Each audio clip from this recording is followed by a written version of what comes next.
Kaya hinihil din ang soul. Kaya ang healing, spirit, soul, and body. So what is the soul?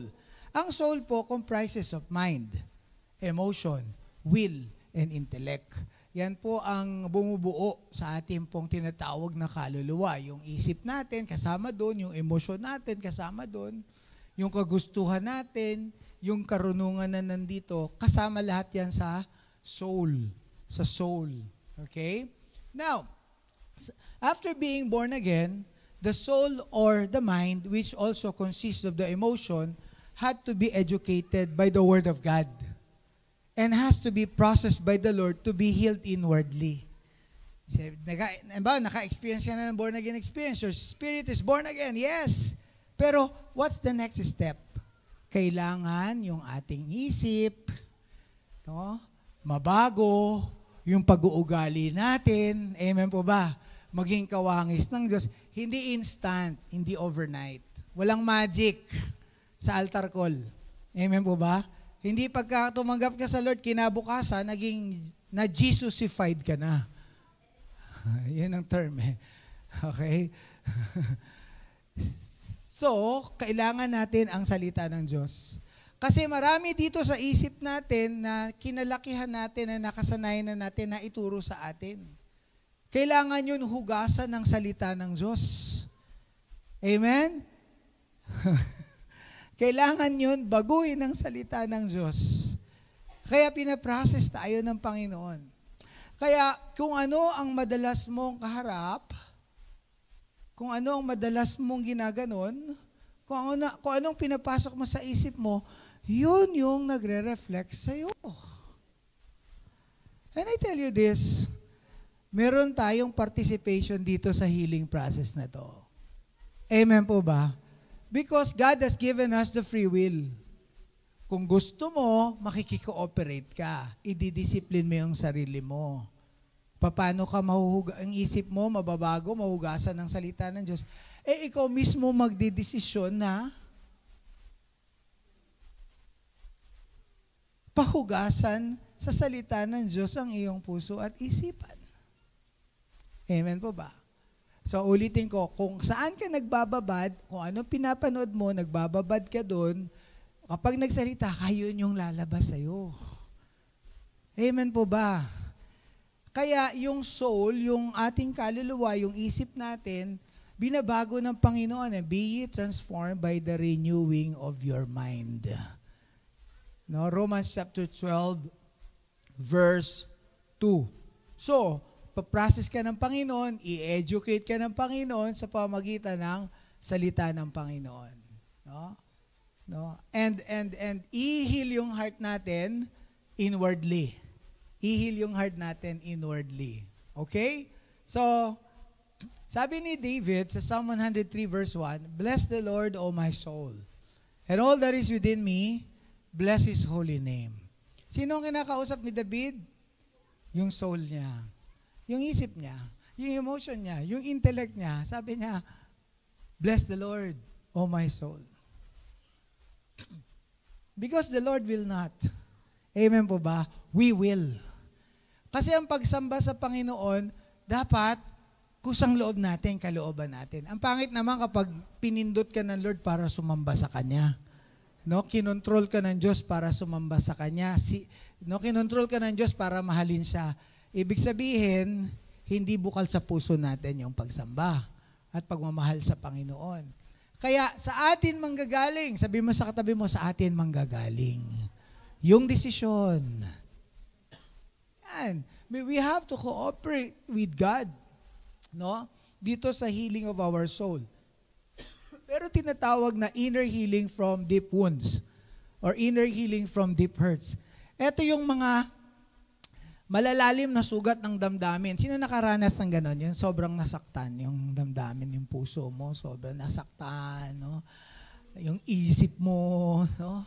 Yung emosyon mo, gano'n, ang lalim, no? Halos lahat ng tao nakakaranas ng ganyan. Salamat na lang sa Diyos, meron pa rin siyang remedy sa mga nasaktan. Amen. So, inner healing from deep hurts or deep wounds requires Only one element. Forgiveness. Everybody say forgiveness. Forgiveness. We have to forgive. Pero ang forgiveness must come from the heart. We have to forgive from the heart those who have sinned against us in order to us to be totally free from the chains. Now, God will not overtake your will for you to forgive. Ikaw yung magdedesisyon nun. Pero, sa totoo lang, mahirap. Mahirap po, mahirap. That's the reality. That's why you need the help of Jesus. Pag nahihirapan ka magpatawad, humingi ka ng tulong kay Lord. Lord, tulungan mo ko na magpatawad. Paano ka tutulungan ng Panginoon? God will make you realize kapag nakita mo sa kanyang salita. Kasi the truth shall set you free. John 17:17, sanctify them with your truth, your word is truth. Halimbawa, sasabihin ng Panginoon sa'yo, kailangan mo magpatawad. Kasi pag hindi ka magpatawad, matutulad ka dun sa Matthew chapter 18, yung pinautang, tapos hindi nakabayad. Tapos pinatawad. Nabasa niya po ba yun? Tapos paglabas niya, merong may utang sa kanya. Hindi rin makabayad. Ginulpe. No? At papakulong pa. Nabalitaan nung pinag-utangan niya na gano'n ang ginawa niya dun sa may utang sa kanya. Pinatawag siya at ang sabi sa kanya, ikaw, napakasama mo. Ang laki-laki ng utang mo sa akin. Pinatawad kita. Tapos yung kapwa mo, malit lang ang utang sa'yo, hindi mo napatawad. Nahatulan ho ba yun? Yes. At ang sabi ng Panginoon, sa Matthew 18:35, in this same way, my heavenly Father will deal with any of you if you do not release forgiveness from your heart toward your fellow believer. Sabi natin sa katabi natin, it's time to forgive. It's time to forgive. Oras na para magpatawad. Kasi ang sabi ng Panginoon, my heavenly Father, ang Ama ko sa langit, ganyan ang gagawin sa inyo. Kung hindi kayo magre-release ng forgiveness from your heart toward your fellow believer. How many of you have been hurt by fellow believer? Isa lang? Okay. Now, when Jesus died on the cross, when Jesus was hanging on the cross, nung si Jesus ay nakabayubay sa cross, sabi niya, Ama, patawarin mo sila dahil hindi nila nalalaman ang kanilang ginagawa. So, ang Panginoong Jesucristo, ang pinaka-example natin, nung sinabi ni Lord yun, habang nakabayubay siya sa krus, ibig sabihin, nagdeklara siya na lahat ng tao magkakaroon ng kakayanang magpatawad. Amen!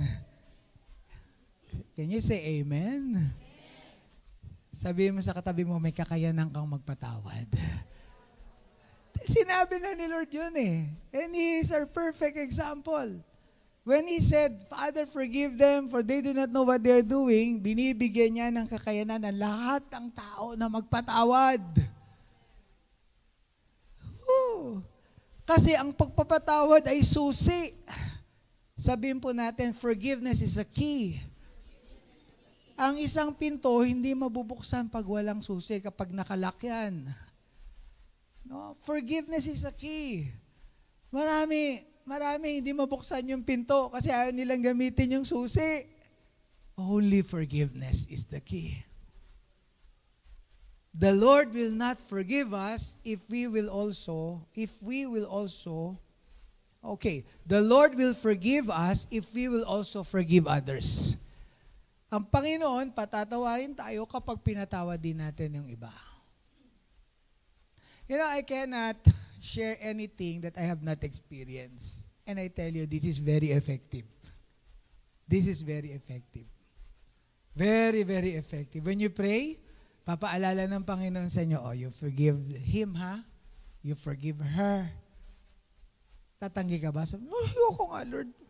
Si Lord na nagsasabi sa'yo, you forgive ha?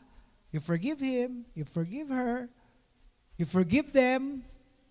Pag sinabi mo, ayoko nga, Lord. Sakit kaya anong ginawa? Para kang si Jonah. O sa Tagalog, si Jonas. Si Jonas pala, si Jonas. Okay. Pero hindi si Jonas dito. Si Jonah o si Jonas, no? Ang sabi ng Lord, pumunta ka doon sa Nineveh.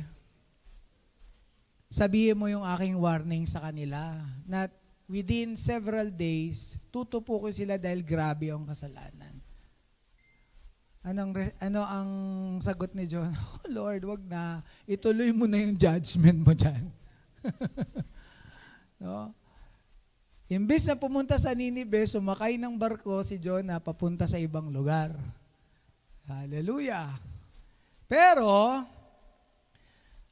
hindi pa rin siya nakatakbo sa Panginoon. To cut the long story short, no, i-deliver siya ng dambuhalang isda doon sa pangpang ng Nineveh. No? Yun ang pinakamagandang lala move nung panahon na yun. Express delivery. Walang traffic. Walang traffic. Diretso doon sa pangpang, iniluwa siya doon. And then he has to preach. So he preached. Amen po ba? Meron pa ba tayong makikita doon sa Book of Jonah na lesson? Na may awa ang Diyos doon sa mga tao? Yung propeta ang walang awa eh. Bakit walang awa yung propeta? Kasi yung mga ninuno niya, yung mga kamag-anak niya, pinagpapatay ng mga taga Nineveh. Malalim ang galit niya doon sa mga taong yun. Kaya nung nga balitaan niya, tutupukin na ng Diyos, go Lord, go! Pero may itinuturo ang Panginoon kay Jonah at sa atin. Hala nyo, kay Jonah lang. Kay Jonah at sa atin. Ang Diyos ay mahabagin. God is merciful and kind. Is slow to anger and abounding in love. He does not treat us as our sins deserve or repay us according to our iniquities. For as far as the east is from the west, so far has He removed our transgressions from us. As high as the heaven is above the earth, so great is His love towards those who fear Him. We can read that in Psalm 103. Ganyan ang Diyos natin. Amen?